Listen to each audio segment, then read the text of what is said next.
Asaf foi um levita. Ele escreveu alguns salmos que nós temos no livro dos Salmos, entre eles o Salmo 73. Eu não vou pregar nesta manhã sobre o Salmo 73, mas eu estou a referir-me a este salmo porque, na minha opinião, uma das declarações mais belas encontradas na Bíblia está exatamente no Salmo 73. Asaf começa este salmo a dar um testemunho de que houve um tempo na sua vida em que ele viveu bastante amargurado e até mesmo decepcionado com Deus. A razão da sua amargura e decepção era ver a prosperidade dos ímpios e comparar a sua situação, que supostamente era uma vida de dificuldades, de problemas, e ele comparava com a boa vida dos ímpios, com a prosperidade que ele percebia nos ímpios. Então Asaf diz: quanto a mim, os meus pés quase que se desviaram, quase que ele se afastou do Senhor por causa disso. Pouco faltou para que escorregassem os meus passos, pois eu tinha inveja dos soberbos ao ver a prosperidade dos ímpios. Essa era a crise de Asaf. E ao comparar a situação difícil em que vivia com a prosperidade dos ímpios, ele chegava ao absurdo de declarar: na verdade, que em vão tenho purificado o meu coração e lavado as minhas mãos na inocência. Em outras palavras, ele estava a dizer: o que eu ganho com isso? Ou de que me adianta servir ao Senhor se o ímpio é mais feliz do que eu, se prospera mais do que eu?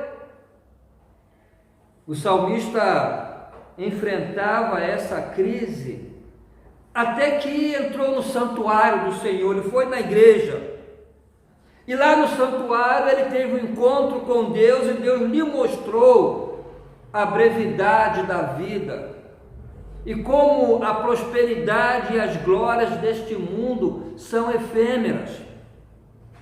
E o Senhor também lhe mostrou o triste fim dos ímpios, do homem que vive sem Deus. Esse homem pode ter tudo, mas a sua situação é muito perigosa, trágica mesmo. E lá no versículo 18 o salmista declara: certamente tu os puseste em lugares escorregadios, tu os lanças em destruição. Então o ímpio podia estar muito feliz agora, mas o futuro dele era trágico. E ao mesmo tempo o Senhor lhe faz entender que com o Senhor, na sua vida, ele estava seguro. E que também Asaf podia ter a segurança de um futuro feliz e de glória eterna. Assim que ele diz no versículo 24: guiar-me-ás com o teu conselho nessa vida, e depois me receberás em glória. Diante então dessa nova perspectiva da vida e do que realmente tem valor, Asaf resolveu a sua crise e fez essa declaração que eu considero como uma das mais belas da Bíblia, no versículo 25: a quem tenho eu no céu, senão a ti? E na terra não há quem eu deseje mais, além de ti. Em outras palavras, ele está a dizer: lá no céu não desejo nenhuma glória, nenhuma riqueza, só tu basta. E aqui na terra não preciso de nada mais além de ti. E com isso ele termina o salmo da seguinte forma: mas para mim, bom é aproximar-me de Deus. Pus a minha confiança no Senhor Deus para anunciar todas as tuas obras. O salmista entendeu que Deus era tudo que ele realmente necessitava, porque Deus simplesmente é tudo. Ele completa todas as coisas e preenche todas as nossas necessidades. Por outro lado, se não temos a Deus, não temos nada. O tudo sem Deus simplesmente se torna em nada. Então, de certa forma, o salmista estava a declarar o que eu escolhi como tema da nossa mensagem de hoje. Tudo menos Deus igual a nada. Nada mais Deus igual a tudo. Eu vou exemplificar isso com dois personagens da Bíblia. Dois heróis da fé, Abraão e Moisés. Um é o complemento do outro em relação àquilo que eu quero dizer aos irmãos. Primeiro, Abraão. Em Abraão nós temos o exemplo de um homem que descobriu que nada mais Deus é igual a tudo. Abraão era um homem bastante próspero, tinha muitas riquezas, foi bastante abençoado por Deus, mas lhe faltava algo, lhe faltava um filho, um herdeiro. E Abraão tinha o sonho de ter esse filho, que seria seu herdeiro legítimo e que lhe daria muitos descendentes. Mas havia um problema: sua mulher Sara era estéril. Até que um dia Deus lhe apareceu e fez-lhe a promessa de que teria um filho com Sara e que a partir desse filho ele seria o pai de uma grande nação. Eu posso imaginar a alegria de Abraão ao receber a promessa de Deus e a ansiedade que tomou conta do seu coração até que a promessa se cumprisse. É certo que a promessa demorou a cumprir-se e com certeza isso fez com que Abraão valorizasse ainda mais. Mas finalmente, depois de uma longa espera, quando Abraão já era de idade avançada, nasceu o filho que Deus lhe havia prometido, a quem Abraão chamou de Isaque, que significa filho da alegria ou do riso. Eu posso imaginar agora a emoção e a alegria de Abraão quando segurou Isaque no colo pela primeira vez. Os choros nas madrugadas do bebê soavam como melodia aos seus ouvidos, os sorrisos infantis lhe encantavam. Abraão acompanhou bem de perto o desenvolvimento do seu filho, ficou orgulhoso quando viu Isaque dar os primeiros passos, emocionou-se ao ouvir Isaque chamá-lo de papá pela primeira vez. Isaque começou a crescer, a desenvolver-se de maneira saudável, logo entrou na adolescência, chegou na mocidade, era um belo rapaz, orgulho de Abraão, alegria de Sara. Em Isaque, Abraão tinha a promessa de Deus de que seria ainda mais próspero, que a sua descendência seria como as estrelas do céu, que possuiria toda a vasta terra de Canaã e que ele seria pai de uma grande nação. Então Isaque passou a ser o grande projeto de vida de Abraão. Em certo sentido, Isaque era tudo para Abraão. Mas um certo dia, Deus apareceu a Isaque e lhe disse, ou melhor, apareceu a Abraão e lhe disse: Abraão, quero saber se és capaz de viver comigo e sem mais nada. O que queres, Senhor? Que eu doe a minha herdade para os pobres? Que abra mão dos meus bens? Não, Abraão. Quero que sacrifiques o teu filho Isaque. Que mates o teu filho Isaque e o dê a mim. Mas, Senhor, Isaque é tudo para mim. Por isso mesmo, Abraão, eu quero o teu tudo. Eu quero tudo. Irmãos, naquela época era comum os pagãos sacrificarem seus filhos aos falsos deuses. Então, o que Deus estava a pedir não era nada incomum, era comum. Então, o desafio posto diante de Abraão era provar se Deus tinha mais valor para ele do que o valor que os pagãos davam aos seus falsos deuses, porque os pagãos sacrificavam seus filhos. E mais, se Deus tinha mais valor para Abraão do que o seu próprio filho Isaque. Isaque era tudo para Abraão. Ele esperou muito tempo para que Isaque nascesse. Sem Isaque, todo o projeto de Deus se acabava. Todo o sonho de ser pai de uma grande nação seria desfeito.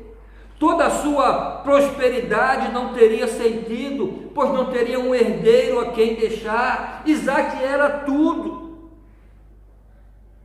Como abrir mão de quem ele ansiou e esperou por tanto tempo? Mas Deus estava a dizer a Abraão: eu quero saber se és capaz de abrir mão do que é mais precioso no mundo por mim. Se és capaz de renunciar os seus sonhos por mim. Se és capaz de viver comigo e nada mais. Sim, porque Isaque era tudo para Abraão. Mas ficar com Isaque significaria abrir mão de Deus. E Abraão não estava disposto a isso. Ele era um homem acostumado a ter um relacionamento com Deus. O seu relacionamento com Deus não dependia do que ele tinha ou deixava de ter, se Deus lhe dava algo ou lhe tirava algo, ainda que esse algo fosse muito precioso para si, como no caso de Isaque. Os irmãos lembram da história de Jó, quando perdeu tudo que possuía, filhos, saúde, bens. E qual foi a reação de Jó? O Senhor o deu, o Senhor o tomou, bendito seja o nome do Senhor. Jó havia perdido tudo, mas ainda tinha Deus, que na verdade era o seu tudo. E com Abraão não era diferente. Ele estava acostumado a ter um íntimo relacionamento com Deus. Na Bíblia, Abraão é chamado de amigo de Deus.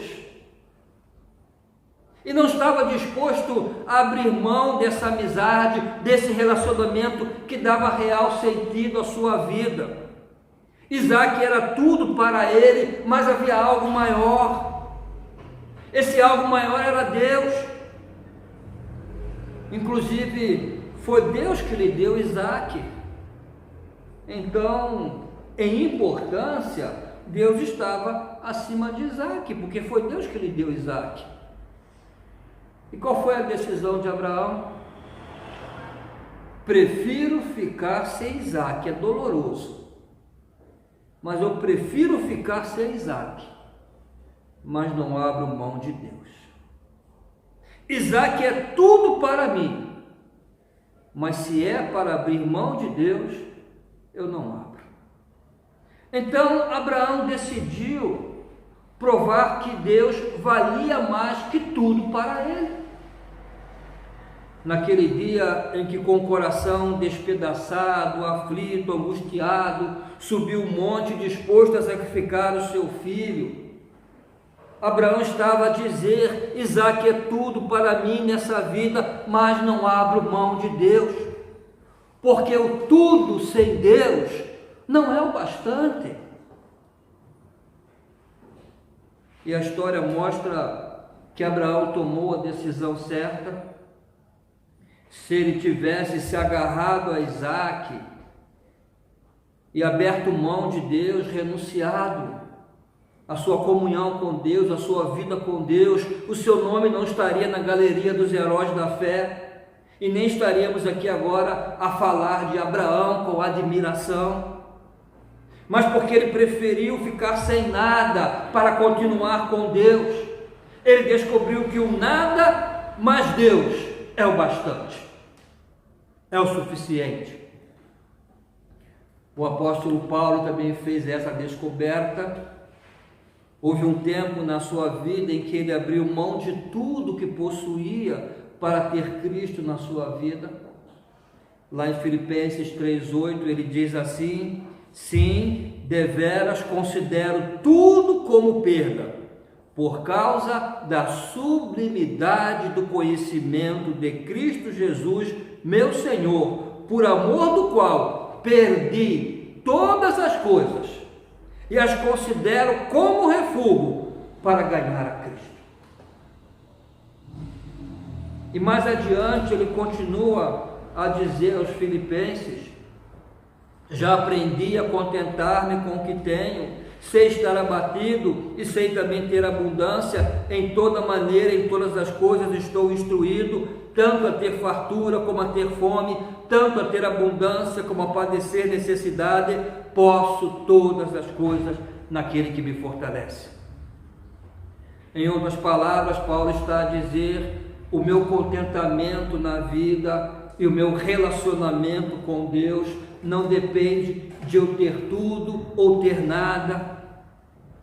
Eu sei ter tudo e também sei ter nada. Em tudo estou instruído, tanto a ter abundância como a padecer necessidades. Posso todas as coisas naquele que me fortalece.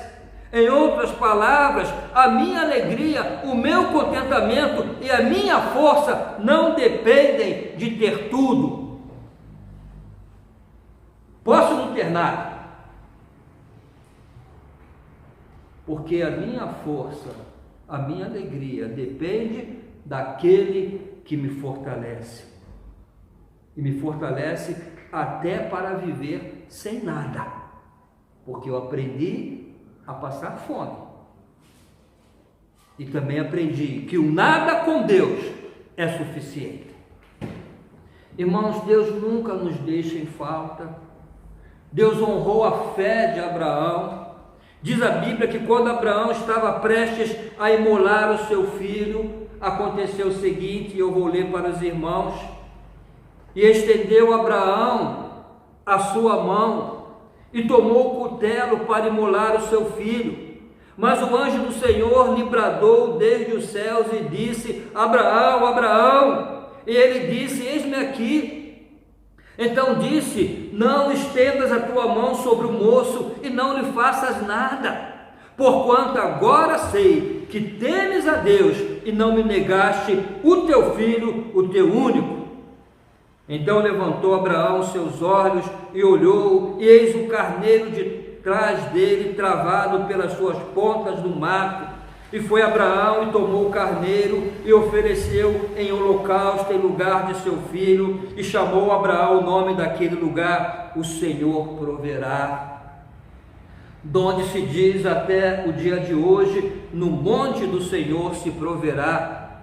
Então o anjo do Senhor bradou a Abraão pela segunda vez desde os céus e disse: por mim mesmo jurei, diz o Senhor, porquanto fizeste esta ação e não me negaste o teu filho, o teu único, que deveras te abençoarei e grandissimamente multiplicarei a tua semente como as estrelas do céu e como a areia que está na praia do mar, e a tua semente possuirá a porta dos seus inimigos, e em tua semente serão benditas todas as nações da terra, porquanto obedeceste a minha voz. Abraão estava disposto a ficar sem nada para ficar com Deus. Todavia, ele ganhou tudo, porque o nada mais Deus é tudo.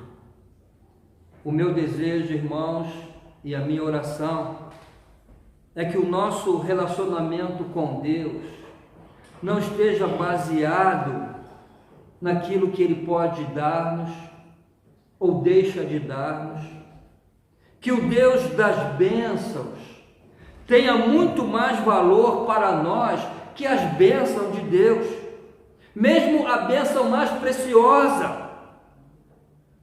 Que tenhamos a consciência de que Deus é tudo o que precisamos.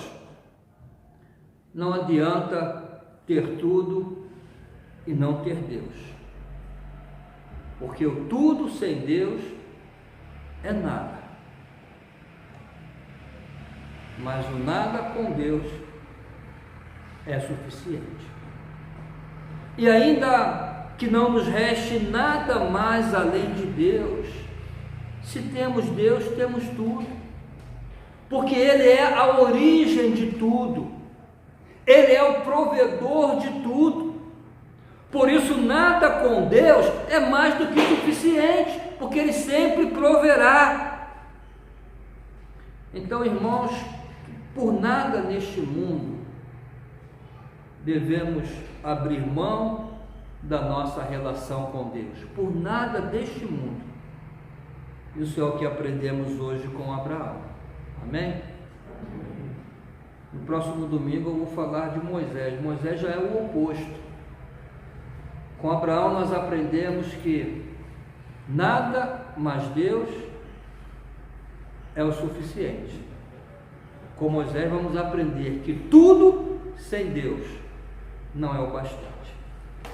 Fica para o próximo domingo. Vamos louvar o Senhor?